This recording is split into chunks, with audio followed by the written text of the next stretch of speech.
My name's Abigail. Okay, my name's Nigel Forster. My name is Leah Masai. My name is Elsha. So my name is Ray. My name is Kailey. I am a content creator. I went out with a few different, say, color-struck individuals. I met a guy's mom on the phone on our first date. He Skyped her so she could look at me because she wanted to see that her son was dating someone she found acceptable. I find that when a white guy does approach me, I take their attention differently than it would be with someone of color because I just expect there to be an uneven dynamic in the way that he views me. And on the flip side, I also went to a predominantly a minority high school, and in my experiences there, I found that the way that I interacted with black guys really shifted because you're almost viewed as a token.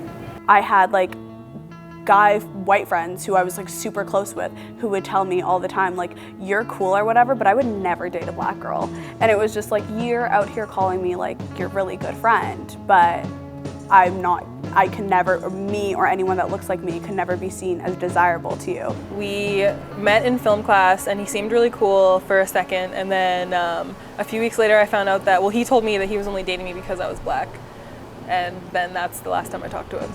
On our first date, he started telling me that he only sleeps with black girls and he only likes black girls, and he was a white Chilean, so I was it's a little suspect. It's not just with white men. I think it's just with every guy when they approach you. When you are a woman of color, there's always some sort of fetishization in it. I always have to be cognizant of the fact that people see me and this is kind of the expectation of black womanhood, and that even though I've had whatever issues dating, that people look to, or they try to police other people to be more like me, and I think that that's shitty. Oh, can I curse? Okay. I feel like a minority in the city, I think every day, but I feel I felt more like a minority when I was in junior high and high school and stuff like that, because I was always constantly surrounded by white people. It was in high school.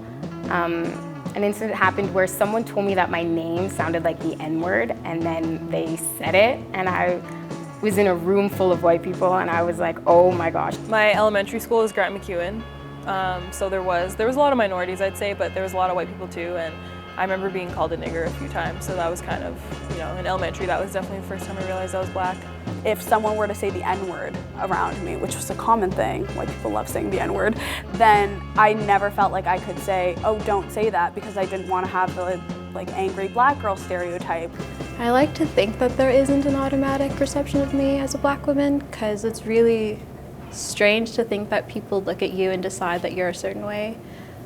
Especially because I'm surrounded by so many black women that are so different from each other. I hear it all the time, I'm intimidating, or I hear that you're so loud. Oh, you're an angry, white chick. They don't say that. It's kind of just with minorities, because I'm speaking up, even though I'm not even saying anything negative. I'm just kind of saying something. One of the hardest things about being a black girl is every time you are anywhere, you are the representation for every other black girl. Actually, the funniest thing I got question about was because I was oh, I'm from Sweden, and then somebody they got so confused. They're like, where is Sweden? I thought it was in Europe. I'm like, and then they go, so is everyone black there? And I'm like, what? Do you not know where Sweden is? Your whole perception of geography changed because I told you I was from Sweden. Oh my God. For a long time, I wanted to change because I would hear the stereotypes all the time, and they were always negative stereotypes, and I didn't want to be associated with those negative stereotypes. And so I thought if I was so the opposite of that, then I would be more desired, or I would be more accepted.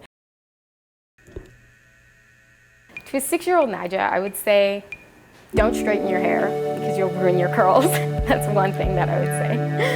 I think I spent a lot of my time trying to please people and fit into expectations when I should have been fighting them. I'd say it's okay to be black and it's okay to be chubby. Always gonna be chubby, and I'm fine with that.